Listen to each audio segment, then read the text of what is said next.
Dear student, welcome in my channel Shivam academy. तो आज हम स्टार्ट करते हैं क्लास 9th का एनसीईआरटी का एक्सरसाइज 2.2 बहुपद का क्वेश्चन नंबर 1 का फर्स्ट पार्ट। इसमें दे रखा है कि निम्नलिखित पर बहुपद 5x - 4x² + 3 के मान ज्ञात कीजिए। तो सबसे पहले हम जो मान निकालना है वो निकालना है हमें x बराबर 0 पर निकालना है, उसके बाद x बराबर -1 पर निकालना है, उसके बाद x बराबर 2 पर निकालना है। तो सबसे पहले जो फंक्शन दे रखा है वो दे रखा है 5x - 4x² + 3। इसको हम रख लेते हैं px के इक्वल। ये हमें एक फलन फंक्शन दे रखा है, ठीक है। अब हमें जो वैल्यू निकालनी है वो निकालनी है x बराबर 0 पर। दैट मीन्स हमें क्या करना है, x की जगह 0 पुट कर देना है। तो इस पर हम मान निकालते हैं इसका कितना आ रहा है। 5 × x की जगह 0 पुट कर दो, -4 × 0 का होल स्क्वायर + 3। अभी हमें पता है कि 0 की किसी से मल्टीप्लाई करते हैं तो 0 आता है, यहाँ पर भी 0 आ गया, +3 तो इज़ इक्वल टू 3। तो ये जो वैल्यू आ गई x बराबर 0 पर इस बहुपद की, वो कितनी आ गई, 3 आ गई। अब हम निकालते हैं इसका पार्ट 2। पार्ट 2 दे रखा है x बराबर -1 पर निकालना है। तो px इज़ इक्वल टू हो गया 5x - 4x² + 3। कुछ नहीं करना है, x की जगह क्या करना है, -1 पुट कर देना है। तो हो जाएगा 5x की जगह -1 रख दो, -4 × -1 का होल स्क्वायर + 3। तो जब हम -1 की 5 से मल्टीप्लाई करेंगे तो -5 आएगा, और -1 का होल स्क्वायर हो जाएगा +1। जब -1 की पावर इवन नंबर हो तो प्लस आ जाता है। तो यहाँ माइनस प्लस माइनस, तो माइनस का 4 आ जाएगा और प्लस का 3। माइनस माइनस प्लस होता है तो माइनस का 5 और माइनस का 4 माइनस का 9 हो जाएगा, प्लस का 3 हो जाएगा। प्लस माइनस माइनस होता है तो 9 में से 3 माइनस करोगे तो 6 आएगा, लेकिन माइनस का आएगा। तो x इज़ इक्वल टू -1 पर जो बहुपद का मान होगा वो होगा -6। अब हम पार्ट करते हैं इसका 3 सॉल्व। अब हमें निकालनी है x बराबर 2 पर फंक्शन की वैल्यू क्या होगी, इस बहुपद की वैल्यू क्या होगी। तो वही px is equal to 5x - 4x² + 3। अब x की जगह 2 पुट कर दो, 2 रख दो, तो 5 × 2 -4 × 2 का होल स्क्वायर + 3। 5 × 2 = 10, 5 दूनी 10, माइनस 2 की पावर 2, 2 दूनी 4 हो गए, और 4 चौक 16 + 3। अब प्लस प्लस वाले ऐड कर लो, 10 और 3 कितने हो गए, 13, और 13 - 16। तो प्लस माइनस माइनस होता है, तो 16 में से 13 जाएगा तो 3 बचेगा, वो भी माइनस का। तो x बराबर 2 पर इस बहुपद का जो मान होगा वो होगा -3। तो इस तरीके से हम क्वेश्चन नंबर 1 का सॉल्यूशन हो गया। अब हम स्टार्ट करते हैं क्वेश्चन नंबर 2। तो क्वेश्चन नंबर 2 में दे रखा है निम्नलिखित बहुपदों में से प्रत्येक बहुपद के लिए P0, P1 और P2 ज्ञात कीजिए। इसमें हम फर्स्ट पार्ट सॉल्व करते हैं। फर्स्ट पार्ट दे रखा है P/y is equal to y² - y + 1। So P is the function of y। तो ये बहुपद दे रखा है y² - y + 1। तो सबसे पहले हमें निकालना है इसमें P0, मतलब हमें क्या रखना है, y की जगह 0 पुट कर देना है, y की जगह 0 रख देना है। तो 0 का होल स्क्वायर -0 + 1। तो ये जो फाइनल आंसर आएगा वो आएगा 1, क्योंकि 0 का स्क्वायर 0 होगा, और 0 में से 0 माइनस करने के बाद 0, तो ये आ गया 1। इसके बाद हमें निकालना है P1। क्या करना है, y की जगह 1 पुट कर देना है, तो आएगा 1 का स्क्वायर -1 + 1। 1 का स्क्वायर 1 होता है, -1 + 1। इस -1 से +1 कैंसिल हो गया, तो इसका आंसर भी आ गया 1। इसके बाद हमें निकालना है P2। तो y की जगह 2 पुट कर दो, तो होगा 2 का होल स्क्वायर -2 + 1। और 2 का होल स्क्वायर क्या होता है, 4, 2 का वर्ग 4 होता है, -2 + 1, तो 4 और 1 5, प्लस प्लस वाले ऐड कर लो, 4 और 1 5, और 5 में से 2 घटाने के बाद कितना आएगा, 3 आएगा। तो इस तरीके से P0 की वैल्यू 1 आ गई, P1 की वैल्यू 1 आ गई और P2 की वैल्यू 3 आ गई। अब करते हैं हम इसका सेकंड पार्ट। सेकंड पार्ट दे रखा है P is the function of T, तो PT is equal to 2 + T + 2t² - t³। ये एक बहुपद दे रखा है जिसमें हमें निकालना है P0, मतलब T की जगह हमें 0 पुट कर देना है। जहाँ जहाँ इस व्यंजक में T दे रखा है उसकी जगह 0 रख दो, तो आ जाएगा 2 + 0 + 2 × 0 का होल स्क्वायर - 0 का होल क्यूब। तो फाइनल आंसर आ गया हमारा 2। ऐसे अब हमें निकालना है P1, तो T की जगह 1 पुट कर दो, 2 + 1 + 2 × 1 का होल स्क्वायर - 1 का होल क्यूब। तो ये आ गया 2 + 1 + 1 का होल स्क्वायर 1 होगा, 1 का वर्ग 1 होता है, 1 दूनी 2 - 1 का क्यूब भी 1 होता है, ये हो गया 1। तो 2 और 1 3, 3 और 2 5, और 5 में से 1 गया तो कितना बचा, 4। तो P1 की वैल्यू हो गई 4। अब हम निकालते हैं P2, तो T की जगह 2 पुट कर दो, तो 2 + 2 + 2 × 2 का होल स्क्वायर - 2 का होल क्यूब। तो ये आ गया 2 और 2 4 प्लस 2 का वर्ग 4, 2 का वर्ग 2, 2 का वर्ग निकालना है हमें, तो 2 का वर्ग हो गया 4, 4 दूनी 8, -2 का क्यूब कितना हो गया 8, 2 का घन 8 होता है, 8 से 8 कैंसिल हो गए, तो आ गया 4। तो इस तरीके से P0 की वैल्यू 2 आ गई, P1 की वैल्यू 4 आ गई और P2 की वैल्यू 4 आ गई। अब हम करते हैं इसका third part solve.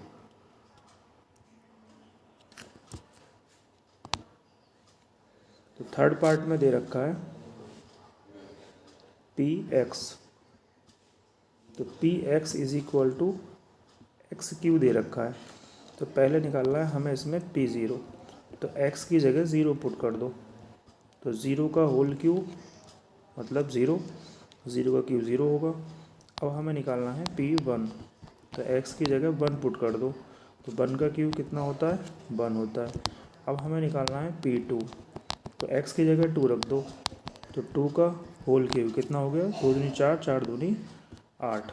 Finally P0 की वैल्यू 0 हो गई, P1 की वैल्यू 1 हो गई, P2 की वैल्यू हो गई 8। अब हम करते हैं इसका फोर्थ पार्ट सॉल्व।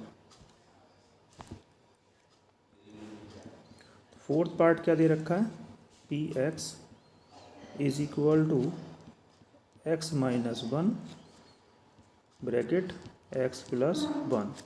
तो पहले हमें निकालना है P0, तो x की जगह 0 पुट कर दो, 0 - 1 एंड 0 + 1, तो 0 में से 1 माइनस करने के बाद -1 आ जाएगा, और 0 प्लस करने के बाद 1, और 1 -1 की 1 से मल्टीप्लाई करने के बाद आ जाएगा -1। तो ये तो हो गई P0 की वैल्यू। अब हम निकालते हैं P1 की वैल्यू, तो x की जगह 1 पुट कर दो, 1 - 1 1 + 1, 1 में से 1 गया 0, और 0 को किसी से मल्टीप्लाई करते हैं तो क्या आता है 0, तो ये आ जाएगा 0। अब हम निकालते हैं P2, तो x की जगह 2 पुट कर दो, तो 2 - 1 और 2 + 1, तो 2 में से 1 गया 1 बचा, और 2 और 1 हो गए 3, तो फाइनली आ गया 3। तो इस तरीके से P0 की वैल्यू -1, P1 की वैल्यू 0 और P2 की वैल्यू हो गई 3। अब हम करते हैं question number next solve. Next जो क्वेश्चन दे रखा है क्वेश्चन नंबर 3, उसमें दे रखा है सत्यापित कीजिए कि दिखाए गए मान निम्नलिखित स्थितियों में संगत बहुपद के शून्यांक हैं, मतलब जीरोज़ हैं या नहीं, शून्यांक हैं या नहीं, वो हमें निकालना है। तो हम सॉल्व करते हैं क्वेश्चन नंबर फर्स्ट। दे रखा है Px is equal to 3x + 1। उसके बाद हमें दे रखा है x is equal to minus 1/3, x is equal to -1/3। तो अगर x की जगह -1/3 पुट करने पर अगर ये 0 आ जाता है तब तो ये शून्यांक है, अदरवाइज शून्यांक नहीं है। तो हम रखते हैं x की जगह माइनस का 1/3 प्लस 1, 3 से 3 कैंसिल हो गया, तो ये आ गया -1 + 1, -1 से +1 कैंसिल हो गया, आ गया 0। तो x की जगह -1/3 रखने पर इसका मान 0 आ गया, इसलिए ये -1/3 इसका शून्यांक है। अब करते हैं हम इसका सेकेंड पार्ट सॉल्व। ये दे रखा है px is equal to 5x minus pi. अब हम इस और दे रखा है x इज इक्वल टू 4/5। तो इसमें x की जगह 4/5 4/5 रख दो, ठीक है। और अगर 4/5 रखने पर ये 0 आ रहा है, अगर px का मान 0 आ रहा है तब तो ये शून्यांक है, अदरवाइज शून्यांक नहीं है। 5 से 5 कैंसिल हो गया, ये आ रहा है 4 माइनस पाई। तो हम कह सकते हैं कि p 4/5 is not equal to 0, अर्थात x बराबर 4/5 दिए गए बहुपद का शून्यांक नहीं है। उसके बाद दे रखा है क्वेश्चन नंबर 3। तो क्वेश्चन नंबर 3 दे रखा है px is equal to x² minus 1, और x के दो मान दे रखे हैं 1 और -1। तो पहले हम x बराबर 1 पर रख कर देखते हैं क्या 0 आ रहा है या नहीं। तो 1 का होल स्क्वायर माइनस 1, और 1 का वर्ग कितना होता है, 1 ही होता है। 1 में से बन गया 0 आ गया, इसका मतलब 1 भी इसका शून्यांक है। अब देखते हैं हम -1, तो x की जगह -1 पुट कर दो, तो -1 का होल स्क्वायर -1, -1 की पावर इवन, तो ये हो जाएगी +1। -1 की पावर सम संख्या है तो ये +1 होगी, +1 -1 0 हो गया। अर्थात हम कह सकते हैं कि 1 और -1 दोनों ही दिए गए बहुपद के शून्यांक हैं। इसके बाद सॉल्व करते हैं क्वेश्चन नंबर 4। क्वेश्चन नंबर 4 में दे रखा है बहुपद px is equal to x + 1 in the bracket x - 2। तो इसमें भी x के दो मान दे रखे हैं -1 और 2। तो सबसे पहले हम सॉल्व करते हैं -1 पर, x की वैल्यू -1 रख दो। जैसे हम -1 रखते हैं तो -1 + 1 0 हो जाएगा, और 0 की किसी नंबर से मल्टीप्लाई करते हैं तो 0 आता है, तो ये तो आने वाला है 0। अर्थात हम कह सकते हैं -1 भी दिए गए बहुपद का शून्यांक है। अब हम निकालते हैं 2 पर, 2 पर रखते हैं तो 2 + 1 हो गया 3, और 2 में से 2 गया तो 0, तो ये भी 0 हो गया। अर्थात तो हम कह सकते हैं x बराबर 2 भी दिए गए बहुपद का शून्यांक है। अब क्वेश्चन नंबर सॉल्व करते हैं हम 5। तो क्वेश्चन नंबर 5 क्या दे रखा है, px is equal to x²। ये एक बहुपद दे रखा है और हमें x बराबर 0 पर निकालना है, तो x की जगह 0 पुट कर देते हैं। 0 पुट करने के बाद हम देखते हैं ये तो 0 आ रहा है, 0 का वर्ग 0 होता है, अर्थात 0 भी दिए गए बहुपद का शून्यांक है। इसके बाद हम क्वेश्चन नंबर सॉल्व करते हैं 6। क्वेश्चन नंबर 6 दे रखा है px is equal to lx + m, और ये हमें निकालना है x is equal to -m/l पर, -m/l पर। तो हम क्या करते हैं x की जगह माइनस का m/l पुट कर देते हैं और देखते हैं 0 आ रहा है या नहीं, ठीक है। +m, l से l कैंसिल हो गया, और -m और +m ये हो गया 0। अर्थात हम कह सकते हैं कि -m/l दिए गए बहुपद का शून्यांक है। अब हम करते हैं question number 7 solve. Question number 7 दे रखा है px is equal to 3x² - 1। तो इसमें भी दो मान दे रखे हैं x के, एक -1/√3, दूसरा 2/√3। तो सबसे पहले हम सॉल्व करते हैं -1/√3 पर, तो पुट कर देते हैं x की जगह -1/√3 का होल स्क्वायर -1, तो 3 अब -1 की पावर इवन सम संख्या हो तो प्लस हो जाता है, तो ये तो हो गया प्लस का 1, और √3 का वर्ग कितना हो जाएगा 3, -1, 3 से 3 कैंसिल, तो ये आ गया 1 -1, और 1 - 1 क्या होता है 0, अर्थात हम कह सकते हैं कि -1/√3 -1/√3 दिए गए बहुपद का शून्यांक है, क्योंकि px की वैल्यू 0 आ रही है। अब हम देखते हैं 2/√3 पर, तो px इज इक्वल टू दे रखा है 3x² - 1, और अब हम x की जगह 2/√3 पुट कर देते हैं, तो ये आ जाएगा 3 × 2/√3 का होल स्क्वायर -1, रह गया 2 का वर्ग कितना होता है 4, नीचे आ गया 3 -1, 3 से 3 कैंसिल, 4 में से 1 गया तो कितना आ गया 3, अर्थात px नॉट इक्वल टू 0। ठीक है, तो ये जो दे रखा है 2/√3 दिए गए बहुपद का शून्यांक नहीं है। एक क्वेश्चन और रह गया है, 8th क्वेश्चन, 8th पार्ट दे रखा है क्वेश्चन नंबर 3 का, px is equal to 2x + 1। ठीक है, अब हमें ये x बराबर 1/2 पर निकालना है, x बराबर 1/2 पर ये बहुपद है, ये शून्यांक है या नहीं दिए गए बहुपद का, तो x की जगह 1/2 पुट कर दो, अगर ये 0 आ रहा है तब तो शून्यांक है, अदरवाइज नहीं है। ठीक है, तो 2 से 2 क्या हो जाएगा कैंसिल हो जाएगा, और 1 + 1 कितना हो जाएगा 2, तो px is not equal to 0, तो हम कह सकते हैं कि x बराबर 1/2 दिए गए बहुपद का शून्यांक नहीं है। तो इस तरीके से क्वेश्चन का सॉल्यूशन हो गया। अब नेक्स्ट जो क्वेश्चन दे रखा है वो क्वेश्चन नंबर 4। क्वेश्चन नंबर 4 में दे रखा है निम्नलिखित स्थितियों में से प्रत्येक स्थिति में बहुपद का शून्यांक ज्ञात कीजिए। तो शून्यांक ज्ञात करने के लिए हम क्या करते हैं, इस px को 0 के बराबर रख देते हैं और x की जो वैल्यू निकल के आती है वही बहुपद का शून्यांक होता है। ठीक है, जैसे हम फर्स्ट पार्ट सॉल्व करते हैं, ये दे रखा है px, इस px को 0 के बराबर रख दो, और px की जो वैल्यू दे रखी है क्वेश्चन में दे रखी है x + 5 = 0, px की वैल्यू x + 5 दे रखी है, तो यहाँ से x का मान कितना आ गया, 5 को दूसरी तरफ ले जाएंगे, पक्षांतरण करने पर चिन्ह बदल जाता है, तो x की वैल्यू हो गई -5। तो यही जो x बराबर -5 है वो दिए गए बहुपद का शून्यांक है। ऐसे हम सेकंड पार्ट सॉल्व करते हैं, px को 0 के बराबर रख लेते हैं। ठीक है, और px की वैल्यू कितनी है x - 5, इसको 0 के बराबर रख लो, 5 को दूसरी तरफ ले जाने पर चिन्ह बदल जाएगा, तो x की वैल्यू हो गई +5, तो जो x बराबर +5 है वो दिए गए बहुपद का शून्यांक है।